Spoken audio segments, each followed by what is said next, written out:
Your mirror shows one number, your cell shows another. The gap between those two numbers, that's where biological aging lives. I spent years on the research side of metabolic health, going through the same clinical trials that longevity clinics use to track aging. And here's what that data shows. Your body sends warning signals years before your reflection changes. 5 signals specifically.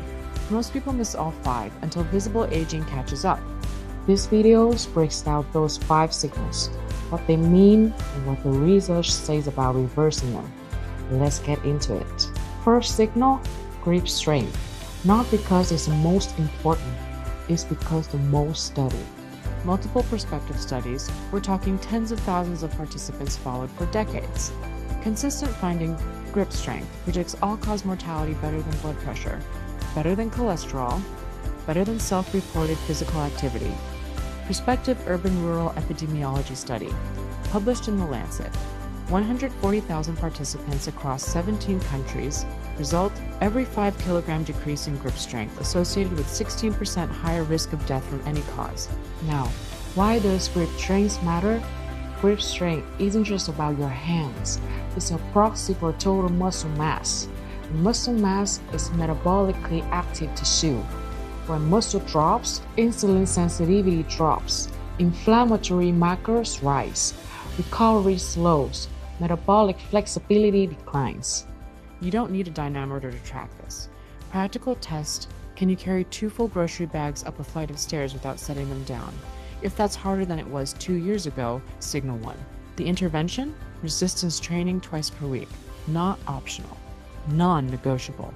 Focus on compound movements. Progressive overload. That's the intervention with the strongest evidence base for maintaining muscle mass past age 40. Second signal, recovery time. Not from marathons, from normal life. What you notice, tweaked ankle takes 3 weeks instead of 3 days. Muscle soreness from a workout lingers 4 days instead of 1. Small cut on your hand takes twice as long to close up. Here's what's happening. Tissue repair is an active process, requires immune cell coordination, adequate protein synthesis, sufficient blood flow, low baseline inflammation. When any of those systems slow down, repair slows down. Slow recovery usually means chronic low-grade inflammation. Your immune system stuck in a partially activated state. You should be bright cleanup. Instead, it's permanent background noise. Study in journals of gerontology, participants with elevated CRP, that's C-reactive protein, a marker of inflammation, showed 40% longer recovery times from standardized muscle damage protocols. Even when matched for age and fitness level, track this. How long does muscle soreness last after a hard training session? If it's consistently 3 to 4 days, your repair systems are behind.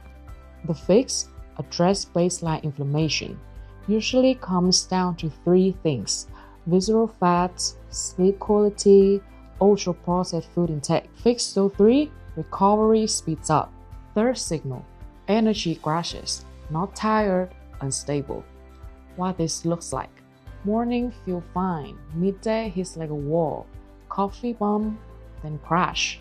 Meal followed by immediate energy drop instead of sustained fuels. What's breaking down? Metabolic flexibility. That's your body's ability to switch between glucose and fat for fuel depending on demand. When this system works, energy stays stable throughout the day. When it breaks, you become glucose dependent. Glucose dependent means you can only run on sugar. Any dip in blood sugar, energy collapses. Creates a cycle. Sugar spike gives you brief energy, then you crash.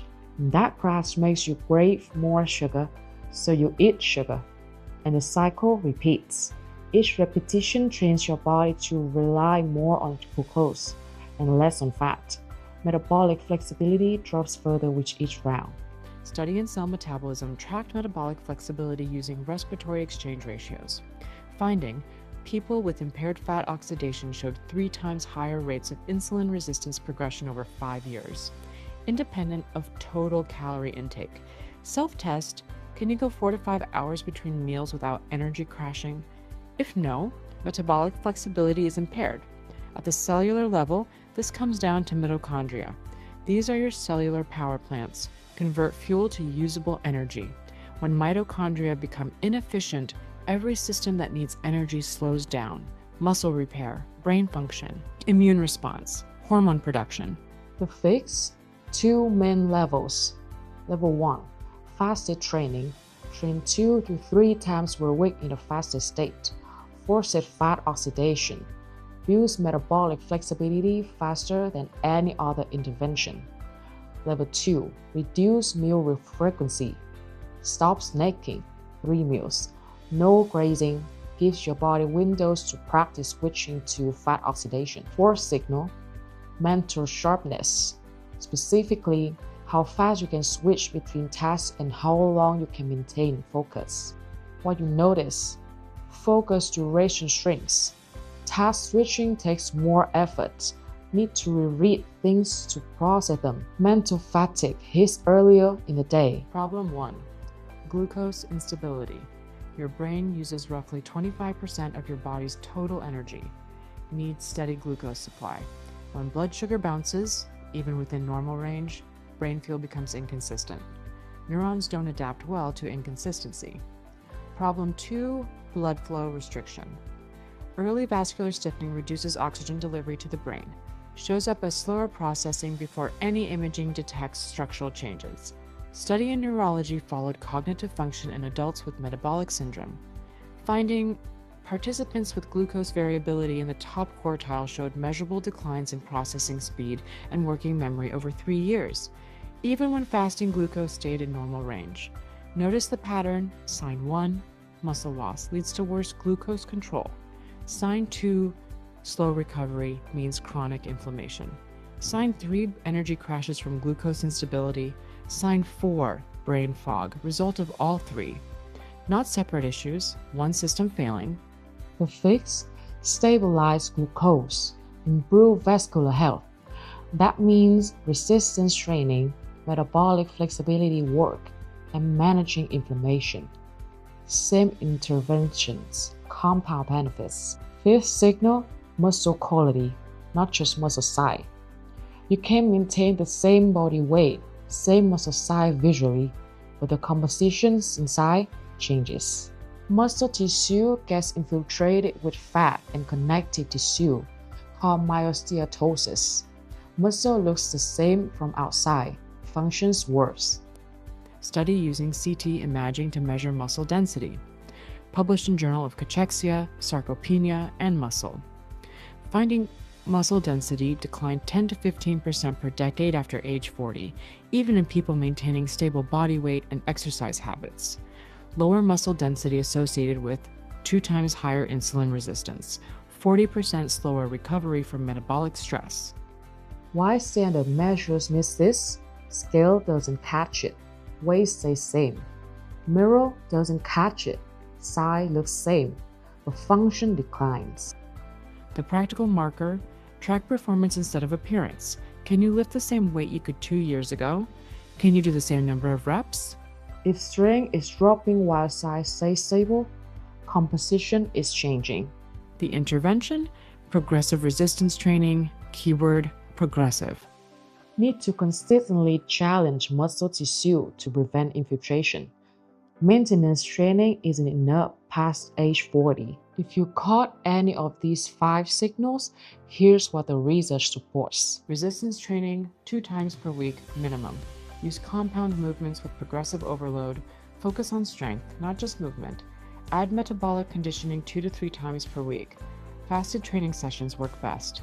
Keep intensity moderate, 20 to 30 minutes per session. Protein target 0.7 to 1.0 grams per pound body weight daily. Distribute that across your meals. Don't backload it all at dinner. Quality matters. Prioritize whole food sources. Sleep 7 to 9 hours. Non-negotiable. Consistency matters more than perfection. Keep the same sleep and wake times, even on weekends. Don't track scale weight. Track these instead. Grip strength monthly. Recovery times from workouts. Energy stability throughout the day. Mental clarity and focus duration. Strength performance, the actual weight you lift, and reps you complete. Those 5 markers tell you if biological aging is accelerating or reversing. Your body is already sending these signals. Question is, are you tracking them? Quick reminder, I'm a researcher, not a physician. Everything here is educational, not medical advice. Always work with your doctor before changing your health regimen.